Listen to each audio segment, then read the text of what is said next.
name is Mark Cruikshank, and this is my City Mech division. And basically what I did was I tried to create as if Lego City had a mech division or a mech force or something like that. So what we did over here, we'll start down this way and we'll work our way across. We have police and fire over here, just kind of some smaller ones that go out and take care of stuff. We have the day-to-day police and then kind of the special ops kind of thing. Down in here we have a train going around. He's just kind of carrying cargo stuff. This is our Explorer hangar. So we have the Arctic Explorer, the Lava Explorer, the Jungle Explorer there. We have some down in the warehouse here. We have some guys welding. They're building up a new mech motor stuff. We got Doc Brown there, one of my favorite characters from my favorite movies. We got some, I got this set for Christmas, and of course I had to take the wheels off and put legs on it. So it's one of the cargo sets. And then up here we have air cargo. And he was in my build last year. We did lumber mech. And basically what happens after a year, like mech's knees, they go bad. That's the first thing to go. So he's getting his knees worked on and everything. Then over here we have the special transport mech. That's the one that takes them kind of out because they got to go to everywhere from the Arctic to the jungle to wherever. So he's the one that does that. Outside here we have the underwater mechs, or mech. And then right there we have the Coast Guard, and that's kind of the ones we have in there. We have smaller ones that do first aid. We've been moving those around a little bit, so it changes, but yeah. Yeah, that's really cool. You incorporated, kind of all the different areas of a city with the different mechs that they would need to do their job. Yeah. Yeah, I tried to hit the most this year of what I like to build, and so I really like doing the jungle one. The lava one's probably my favorite. Yeah, and then inside here, because as everyone knows, like when mechs get into cities, if they bump into a wall, it's going to explode. So with that comes a lot of paperwork and a lot of insurance and stuff like that. So if I take the top off of the office, you look down in there, that's where all the paperwork happens and everything. The back windows are beyond the brick windows. Just, some nice stained glass they got back in there. And so, I like that. Very cool. yeah, I thought I'd throw those in. So gives it a little extra flair. So, and then let's see, we got more tour of the building. The doors move, they open and close. I used the steering wheel piece there, just did kind of a slider door. The elevator door is open.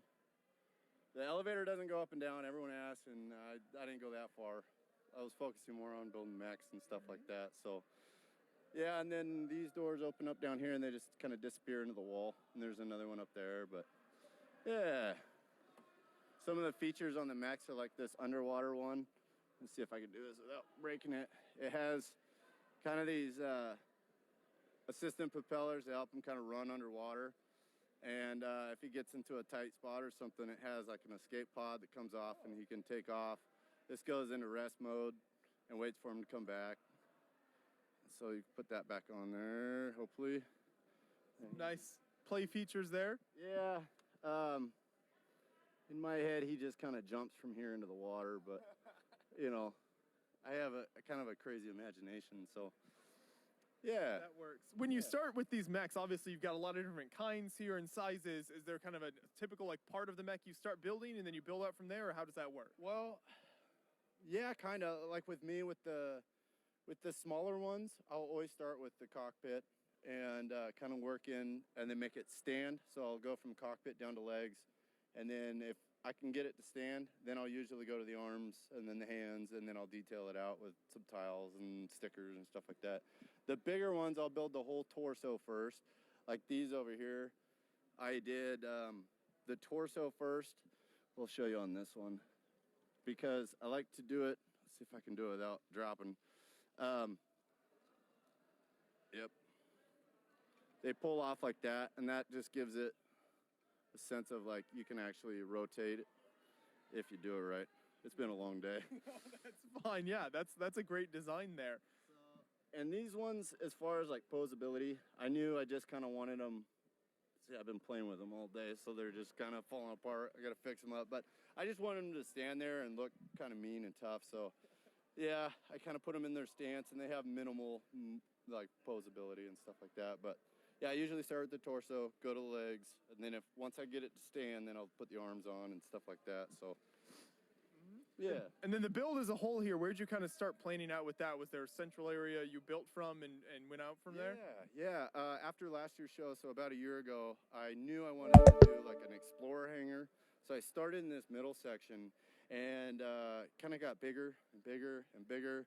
And then it got to the point where I was like, you know what, I'll put some police and fire in there. I'll put some air cargo in there. And then my wife finally let me put it out on the kitchen table. And then it started growing and we could walk all the way around it and work and stuff. So it started with this middle section and just got bigger. So this is where we stopped as far as right now for, okay, time to go to the Bricks Cascade. And maybe next year, my plan is to do the back. And so if we put it in the middle, you can walk all the way around. The train will go all the way around, stuff like that. And then I can get more back there. So, but as far as this year's show, this is where we stopped. So, Well, I think this is still very impressive here. And one thing I want to point out, you got the billboard there at the City Mech Division, and also your shirts here, which are so cool, like custom printed shirts. Custom printed shirts, because we did that last year. We're going to do it this year. And then that way, you know, people know I'm part of this, and then I'm kind of like the tour guide. So when kids come in or adults and everything, I give them a tour, kind of like what we did here, and, you know, ask them questions, they ask me questions, stuff like that. So, yeah. Works out well. Well, thanks for chatting with me about the build, and thanks for bringing it to the show. It's kind of right in front of the doors here when the public walks in, so it's a great way to first greet the public with this awesome build. Yeah, thank you.